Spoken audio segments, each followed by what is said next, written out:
not in order of priority, but the things on my mind are what I call the new Iron Curtain, the conflict between the green agenda and NIMBY thinking, and near-term potential for a market crash.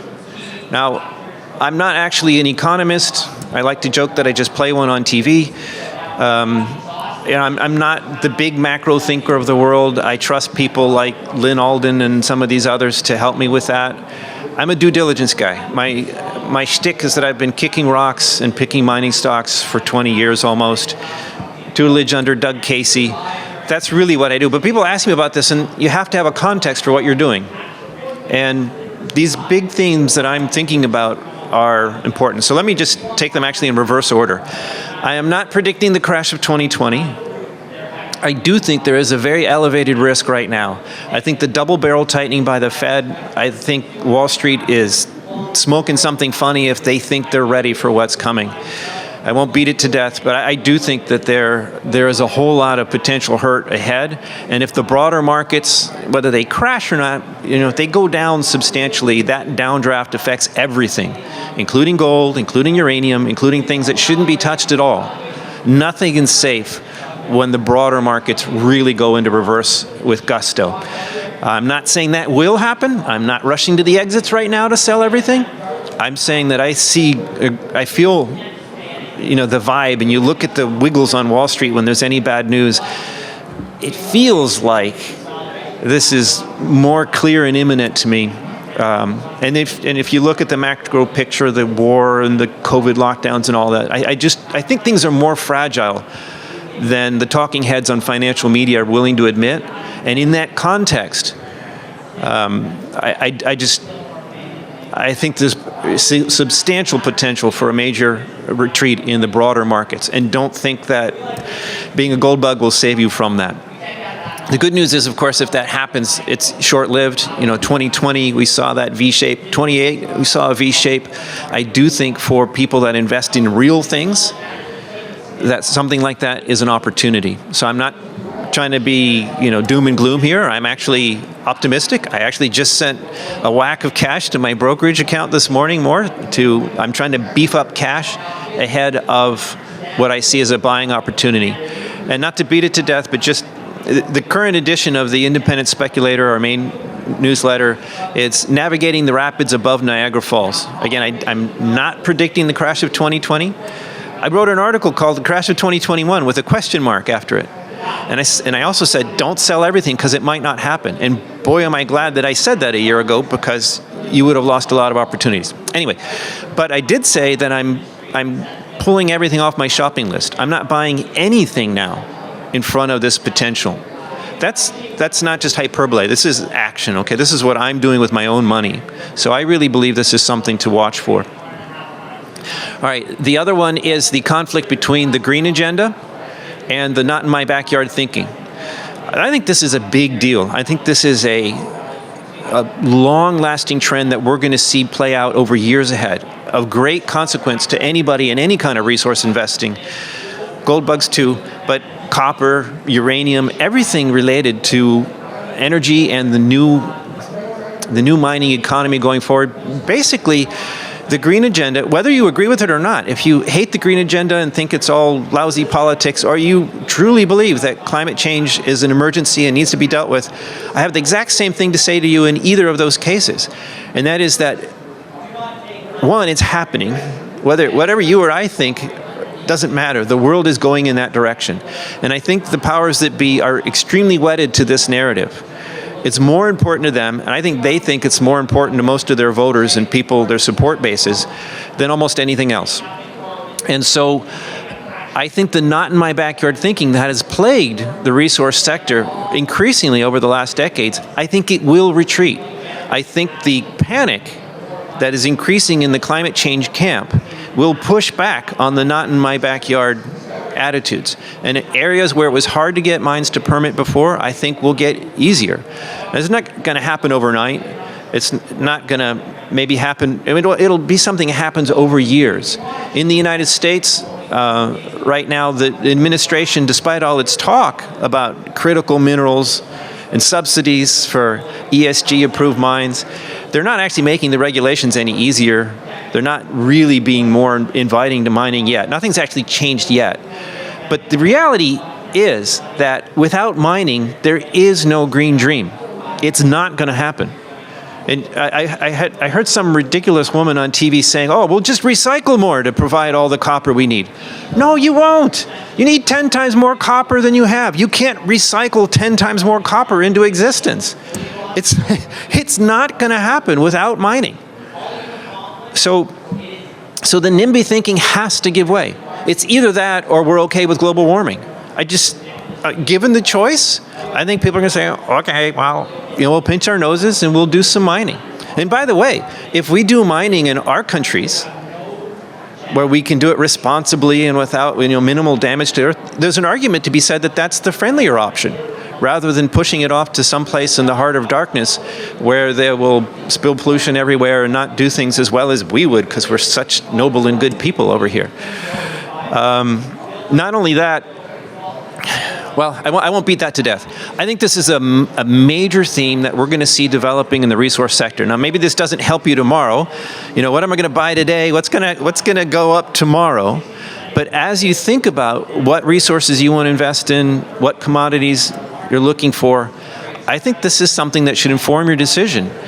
And to the degree that people have been writing off Canada, the U.S., Scandinavia, parts of Europe is getting more difficult, more regulated. I think we may see a reversal in that. I mean, right now the education that's happening courtesy of Vladimir Putin in Europe is really rewriting a lot of attitudes. And if even Germany is willing to reconsider uranium, and they're not yet, they're still opposed to the taxonomy, I get that. But they've even admitted, officials have even admitted that uranium is something that they must think about at least, which is a huge U-turn for Germany. It was an unthinkable a year ago. So this is a big change that the world is changing as we are watching. We are truly living in historic times, which is often uncomfortable as we're finding out. But our world is changing right now, and I think this is actually very bullish for people who understand the resource sector, who can tell, a good mining project from a bad one, willing to do a bit of due diligence and invest appropriately. And this brings me to the segue here to the biggest picture, the item, and that's what I call the new Iron Curtain. It's not just me, actually. I've heard that phrase pop up now because it's so obvious. And it's not just, we had a peace dividend for 30, 40 years and now that's going away, though that's true. I don't see my clock. I guess this will turn red when I run low on time. But this is a big deal. It's not just the peace dividend going into reverse. It's a world that is much more interdependent, a world that spent decades globalizing supply chains. Even before the war started, the COVID-19 shutdowns delivered a massive wake-up call to how fragile that makes the global economy, how not anti-fragile, to use Taleb's term.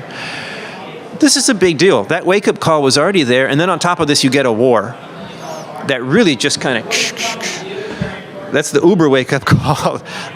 And that's not going away. When the war started, I wrote, and I have friends in Ukraine, I have friends in Russia, by the way, too.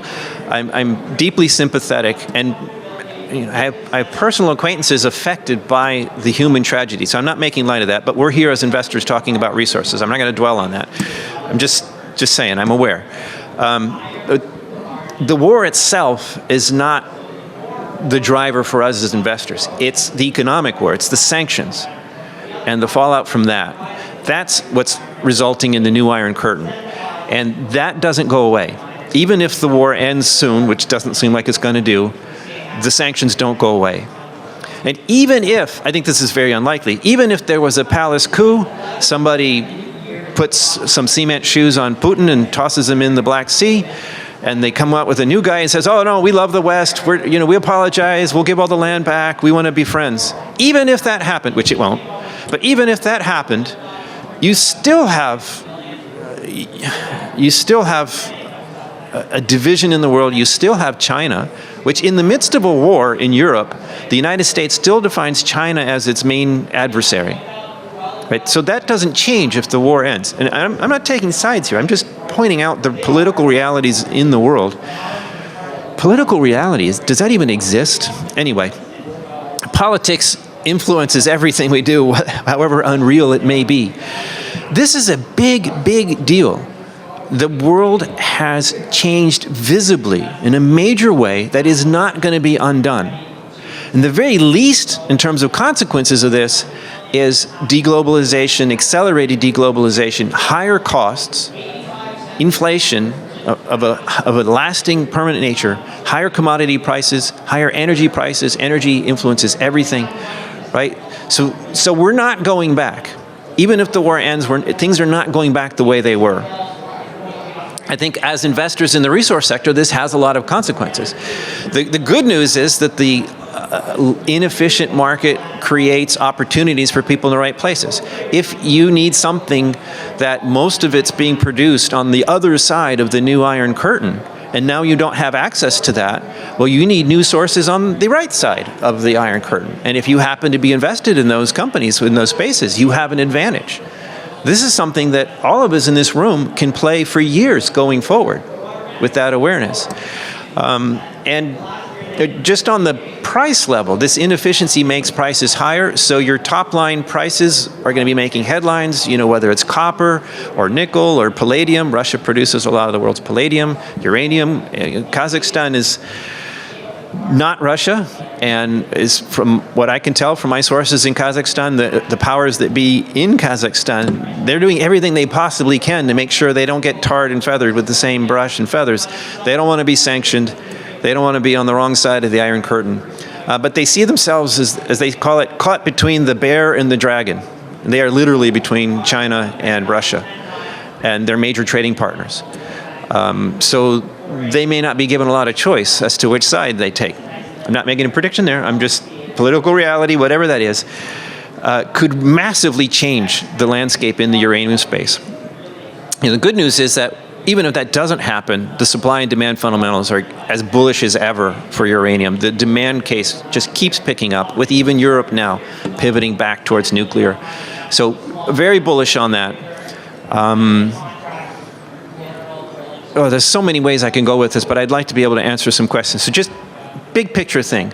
This new Iron Curtain thing, I think it's major. It's not going away. It will inform our investment decisions going forward. And so I've given you two long-term trends, NIMBY versus green agenda, new Iron Curtain, and I've given you a short-term thing to keep in mind. And so as bullish as I am on these macro pictures or these bigger issues, I just want to remind you, not predicting that tomorrow the market's going to crash. As we speak, it's kind of crashing right now. The Dow was down 1,100 points. Last I checked before stepping up here, NASDAQ down another 4 or 5%. And, people are like, what's wrong with gold? It's still at 1,800. It should be $3,000. Well, you know what? Gold at 1,800 is doing a great job. Gold 2.0 is down almost 60%. I'm very happy with my old gold 1.0. Thank you very much. So, have some perspective. I think whether or not you agree with me about the potential for a crash, it doesn't hurt to have more cash ahead of that possibility. If you have favorite stocks and they go on sale 50% next month, wouldn't it be great to have funds available to buy more, average down? And if it doesn't happen, remember, I didn't tell you to run out and sell everything tomorrow. I want to make that clear. Okay, that's it. Well, thank you very much for coming down. I'm going to be outside with business cards. And again, independentspeculator.com. If you sign up for my free weekly digest, I promise we will not spam you with, daily advertisements and stuff. I hate that. Thank you very much again.